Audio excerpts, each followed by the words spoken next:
आज कल की बात को आगे बढ़ाते हुए हम चर्चा कर रहे हैं रीतिकाल की प्रमुख प्रवृत्तियों की। और कल हमने 2 प्रवृत्तियों का जिक्र किया था, एक तो अलंकारिकता और दूसरा श्रृंगार। 2 प्रमुख प्रवृत्तियां थी इस काल की, अलंकारिकता और श्रृंगार। तो अलंकारिकता की जहाँ बात करें तो चमत्कार प्रदर्शन की बहुलता इस काल में दिखाई देती है, और चमत्कार प्रदर्शन की बहुलता के कारण से ये युग क्लिष्ट कविता का बना।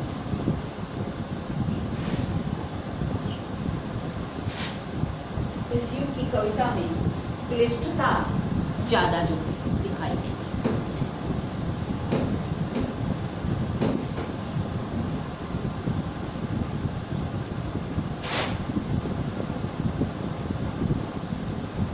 और भक्ति का, क्योंकि सभी आचार्यत्व का मोह सभी कवियों में था, तो इसीलिए जो है अलंकार उनका चमत्कार प्रदर्शन करने का तरीका। अगली जो प्रवृत्ति है भक्ति और नीति। इस काल में राधा कृष्ण का जो नाम उल्लेख है वो नायक और नायिका के रूप में उल्लेख किया गया है।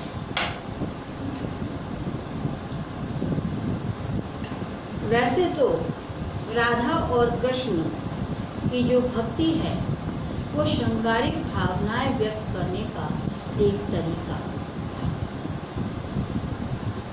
परंतु कुछ कवियों ने नीति के दोहे बहुत अच्छे, और बिहारी तो इसमें दिलचस्प है। बिहारी के जितने भी नीति के दोहे हैं वो बहुत ही प्रसिद्ध हैं।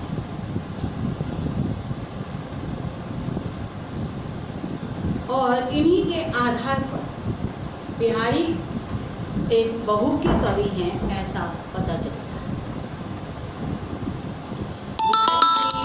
बहुज्ञता उनके नीति के दोहों में दिखाई देती है। कहीं तो राजनीति से संबंधित हैं, तो कहीं जो है सामाजिक संबंधों से संबंधित है। भक्ति के बारे में यदि कहा जाए तो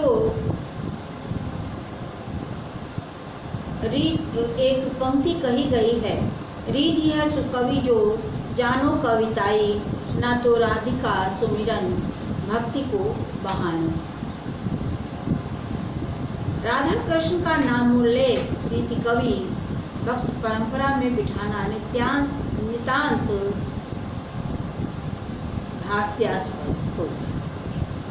रीतिकालीन कवि का मुख्य प्रयोजन था कि अपने आश्रयदाता को प्रसन्न करें, और आश्रयदाता को प्रसन्न करने पर, आश्रयदाता के रीझने पर उन्हें अधिक से अधिक पुरस्कार मिलता था, और उनकी कविता सही दिशा में जा रही है उनको इसका संतोष भी मिलता था। उनकी रचनाओं में भक्तिपरक उद्गार कभी भी स्वीकार नहीं किए जा सकते। नीति और भक्ति की उक्तियां विभिन्न ग्रंथों में मिलती हैं, उसकी कोई कमी नहीं।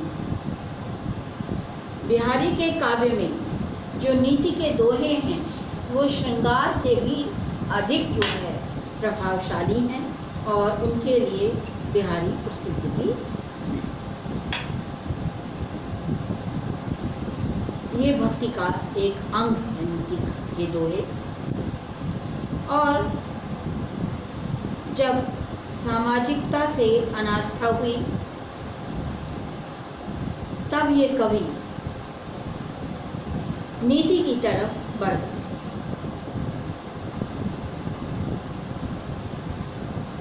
सच तो ये है कि अवसान और थकान का द्योतक है उनकी ये भक्ति और नीति।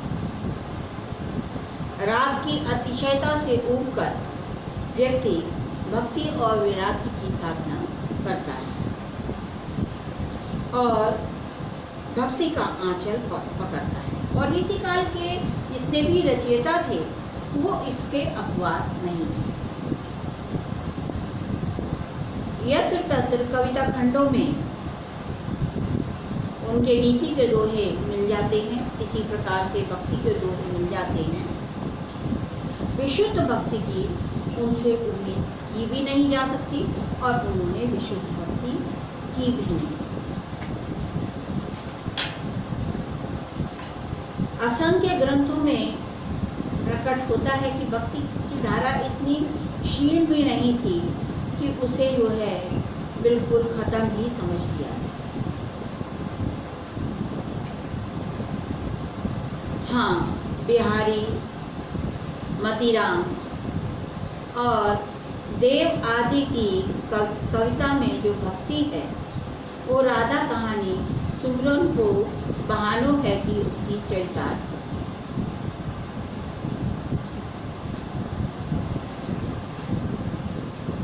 पर उनके उक्तियों ने, नीति की उक्तियों ने जनता का नैतिक स्तर काफी ऊंचा उठाया।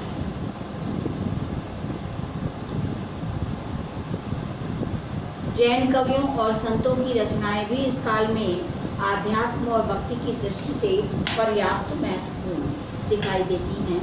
रामकृष्ण से संबंधित मुक्तक छंद और प्रबंधात्मक काव्य भी लिखे गए। शिव पार्वती से संबंधित रचनाएं भी इस काल की मिलती। काव्य रूप अगला पॉइंट है। इस युग में किसी विशालकाय ग्रंथ की रचना नहीं हो सकती, क्योंकि विशालकाय ग्रंथ प्रबंधात्मक रचना करने के लिए जिस धैर्य की आवश्यकता होती है वो धैर्य इन कवियों में नहीं। इनका जो छंद था वो प्रिय छंद रहा कि दोहों के रूप में, सवैया के रूप में, कवित्व के रूप में। अर्थात कहने का तात्पर्य ये है कि मुक्तक छंद के रूप में जितना अपनी कविता को प्रभावशाली बनाया जाए और जितना वाहवाही लूटी जा सकती है आश्रयदाता की, वो मुक्तक छंद के द्वारा है। प्रबंध रचना को पढ़ने या सुनने का धैर्य ना तो आश्रयदाताओं में था और ना ही इस युग के कवि में। तो अधिक से अधिक जो इन्होंने रचनाएं की हैं वो मुक्तक छंदों में रचनाएं की हैं। उसके लिए उनके अनुकूल दोहा, कवित्व, सवैया, छप्पे आदि छंद रहे और मुक्तक रूप से उन्होंने। और इस समय के कवियों एक दूसरे से बाजी मार लेने की होड़ रहती, तो छोटे छंद का प्रयोग करके ही ये प्रतिस्पर्धा सफल हो सकती थी। अतः प्रबंध काव्य का प्रश्न ही नहीं होता।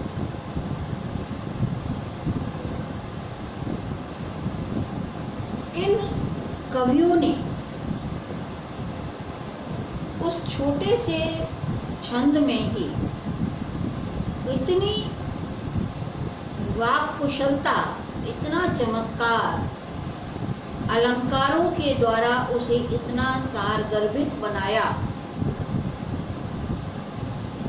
कि उनके दोहों को सुनकर थोड़े ही क्षणों में पाठक या श्रोता मंत्र मुग्ध हो। कवि ने मनोरम वस्तुओं और व्यापारों को छोटे से छोटे छंद में भरकर इतना उसको सारगर्भित बना दिया कि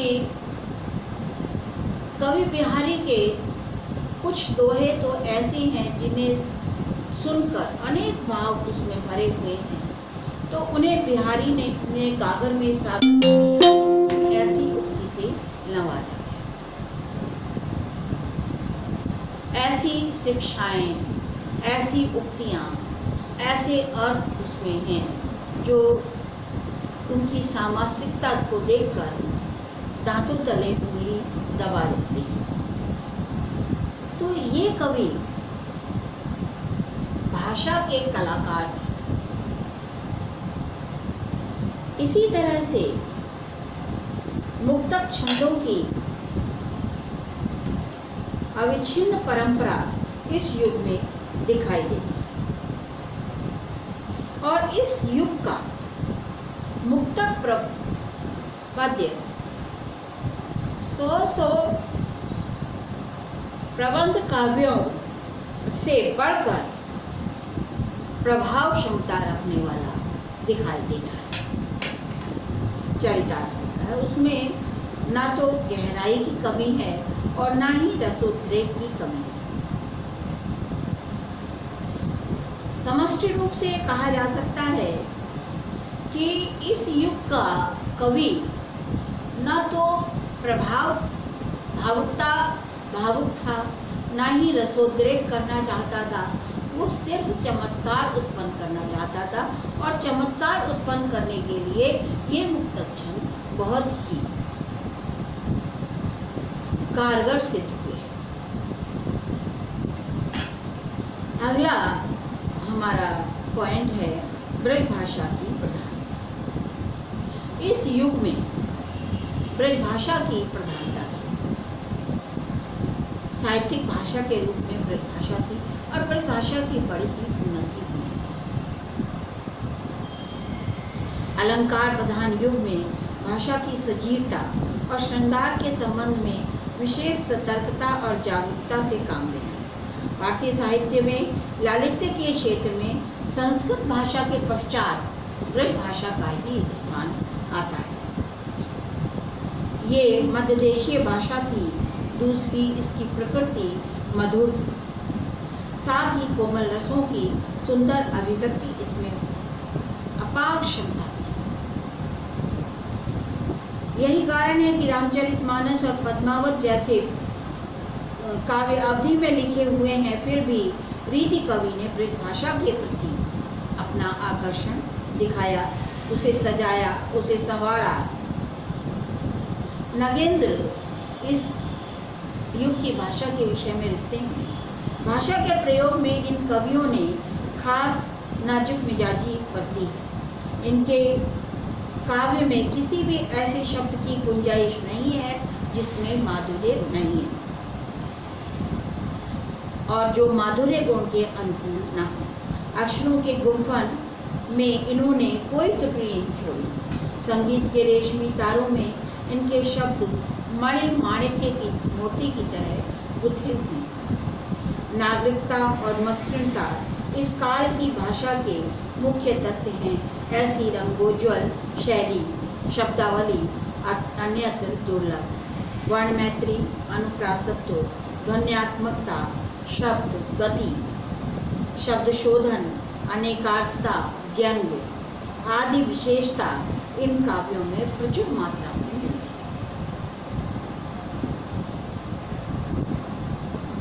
इस समय भाषा में इतनी प्रौढ़ता आई कि कविता के क्षेत्र में भारतेंदु युग तक इस भाषा का वर्चस्व था।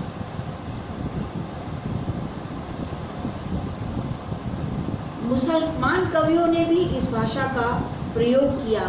ब्रज भाषा के माधुर्य का ही ये परिणाम था। और भक्ति की भाषा वैष्णव भक्त कवि, बंगाल के वैष्णव भक्त कवियों ने भी इसका प्रयोग किया इस भाषा की मधुरता के कारण से। धीरे धीरे इसमें अन्य भाषाओं के शब्द भी शामिल होते गए और कोमल और व्यंजक शब्द अधिक शामिल हुए अन्य बोलियों के कोमल, छत्तीसगढ़ी जैसे है या पूर्वी हिंदी आदि जो भी भाषाओं के शब्द इसमें शामिल हुए वो उसकी कोमलता को ही और बढ़ाया। और एक तो ब्रजभाषा में बोलियों के सम्मिश्रण की परंपरा लंबी चलती रही, दूसरा इसके व्याकरण सम्मत स्वरूप पर कोई विशेष ध्यान नहीं दिया। रीतिकाल तक पहुँचते पहुँचते जो ब्रजभाषा थी उसकी मधुरता और ज़्यादा बढ़ गई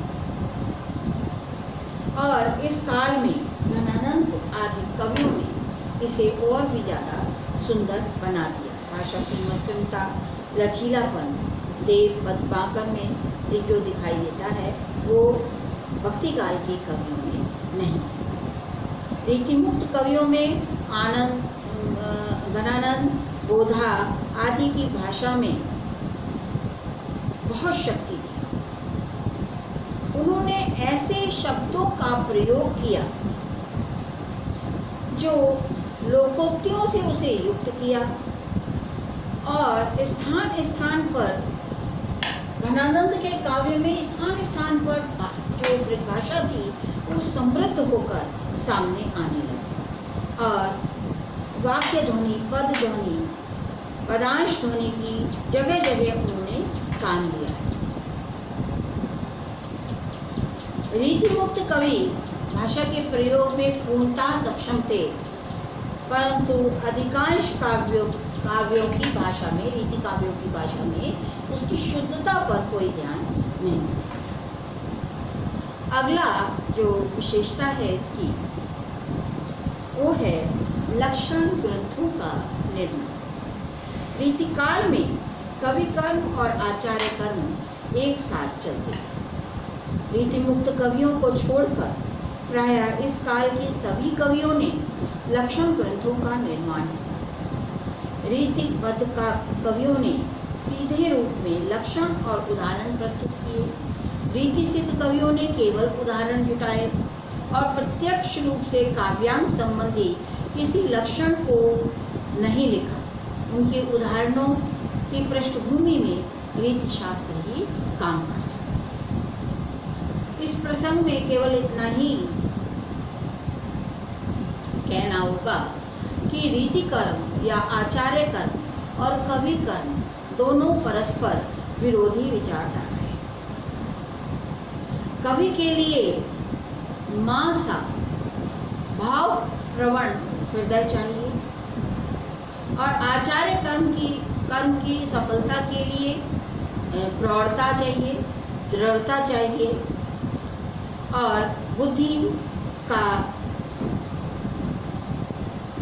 बुद्धि और विवेचन शक्ति चाहिए। रीति युगीन साहित्यकार भावुक हृदय वाला एक कोमल भावनाओं का चितेरा था। आचार्य कर्म तो उसे परंपरागत रूप में निभाना पड़ा। अतः वो कभी भी संस्कृत के आचार्यों की तरह पंडित नहीं बन पाया, क्योंकि ये कर्म उसे केवल इसलिए अपनाना पड़ा कि राज्याश्रय में रहने के लिए रीति शास्त्र का ज्ञान होना बहुत आवश्यक था और आचार्य होना बड़ा ही आवश्यक था। इसीलिए उन्होंने अपरिपक्व ज्ञान के रहते हुए भी स्वयं को परिपक्व करने की कोशिश की और कहीं कहीं उनसे बड़ी बड़ी भूलें भी हुई। यही कारण है कि जितने भी रीतिकाल में जितने भी आचार्य तो के ग्रंथ लिखे गए, जितने भी रीति शास्त्र के ग्रंथ लिखे गए, उसमें संस्कृत जैसी प्रौढ़ता नहीं, क्योंकि इस युग के कवि में प्रौढ़ ज्ञान प्राप्त करने की अभिरुचि भी नहीं थी। केवल प्रदर्शन, चमत्कार प्रदर्शन, आचार्यत्व का प्रदर्शन उसका ध्येय था, न कि कोई उच्च कोटि की ग्रंथ लिखने का उसका आदर्श था। संस्कृत के आचार्यों की परिपाटी यहाँ नहीं बन पाई, केवल उनके मान्यताओं का पृष्ठपोषण ही किया गया, कोई नवीन उद्भावना इस काल की नहीं हो पाई। हालांकि बहुत से रीति ग्रंथ तो लिखे गए, पर कोई भी नवीन उद्भावना इस युग में नहीं। इस परंपरा को लेकर लिखे गए ग्रंथों की संख्या भी बहुत बड़ी है। अगला जो हमारा विशेषता है वो है वीर रस की कविता। इस युग में वीर रस की कविता भी चल रही थी। साथ साथ सामंतीय वातावरण में औरंगजेब की कट्टरता के समक्ष, उसकी असहिष्णुता की नीति के समक्ष भूषण जैसा कवि भी था जो वीर रस की रचनाएं कर रहा था, और शिवाजी और छत्रसाल के आश्रय में रहकर उन्होंने अपनी ये रचनाएं की। औरंगजेब के खिलाफ जो मराठा शासक शिवाजी ने जंग छेड़ी हुई थी उस क्रूरता के खिलाफ, तो उस जंग में उनका साथ दे रहे थे कवि भूषण।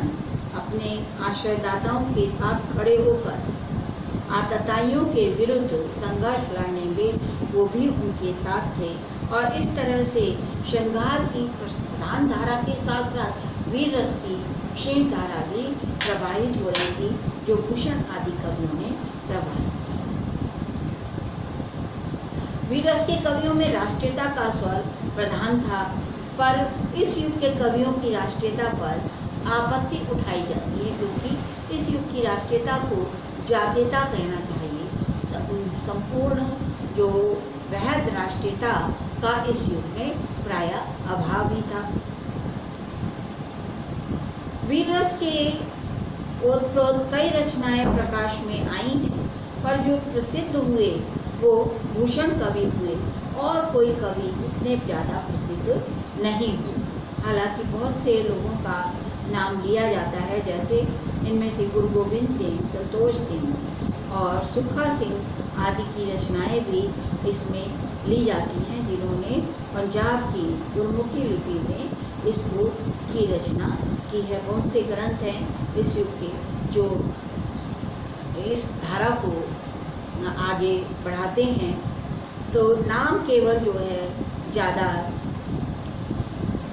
भूषण का ही लिया जाता है, और वीर रस के बहुत से भेद भी हुए, जिसमें युद्धवीर, धर्मवीर, दानवीर, दयावीर आदि का अंकन किया गया। तो इस तरह से जो है इस युग में जहाँ श्रृंगार रस प्रधान चल रहा था, दूसरी जो कविता थी वो वीर रस की कविता भी अपने स्वर गुंजा रही थी। इस प्रकार से एक और विशेषता इस युग में दिखाई देती है सूफी काव्यों की प्रेमाख्यानक पर। सूफी काव्यों के आधार पर प्रेमाख्यानक काव्य लिखने की परंपरा भी इसमें दिखाई देती है, और कुछ काव्य आध्यात्मिक प्रेम सिद्धांत निरूपक हैं और कुछ लौकिक प्रेम पर। इस युग में कासिम शाह, नूर मोहम्मद और शेखर निसार आदि विशेष उल्लेखनीय हैं। सूफी काव्यों का उत्कर्ष भक्ति काल में दृष्टिगोचर होता है, पर ये धारा जो है 19वीं शताब्दी तक लगातार चलती रही। लौकिक प्रेम काव्यों में के लेखकों में बोधा, चतुर्वेदास और आलम का नाम विशेष उल्लेख है। आगे है इस युग का प्रकृति चित्रण। इस युग में प्रकृति चित्रण के स्वतंत्र रूप का प्रायः अभाव था। प्रकृति श्रृंगार के आलंबन रूप में ही चित्रित हुई है, श्रृंगार के उद्दीपन रूप में चित्रित हुई है, परंतु स्वतंत्र प्रकृति के चित्र इस युग में कम। इस युग के कवियों को श्रृंगार से, चमत्कार प्रदर्शन से अवसर ही नहीं था कि वो जो है प्रकृति के मनोरम दृश्य देखते हैं। अधिकांश प्रकृति श्रृंगार के उद्दीपन और आलंबन रूप में ही चित्रण हुई है, स्वतंत्र नहीं। इस युग में सेनापति नाम के ऐसे कवि हैं जिन्होंने प्रकृति का चित्रण किया है और बारहमासा शैली और षड्ऋतु वर्णन के रूप में किया है, पर उन्होंने भी श्रृंगार के साथ ही इसका चित्रण किया है और उसी परंपरा में है।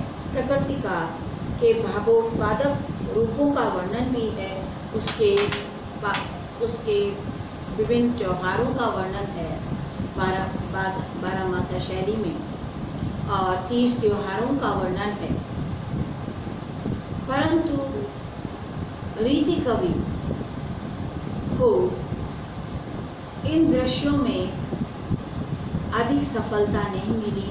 केवल सेनापति ही ऐसे काव्य हैं जिन्होंने प्रकृति का विस्तार से चित्रण किया और प्रकृति के इस चित्रण में उन्हें सफलता भी मिली। और अब अगली विशेषता अभिव्यंजना पद्धति है इस युग की, जो विशेष है कि इस युग की जो अभिव्यंजना पद्धति थी वो बहुत ही विशाल है। इस पर विस्तार से हम कल चर्चा करेंगे। आज हम यहीं पर अपने लेक्चर को विराम देते हैं। कल फिर कुछ अभी विशेषता रह गई हैं, उन विशेषताओं की चर्चा करेंगे। Thank you.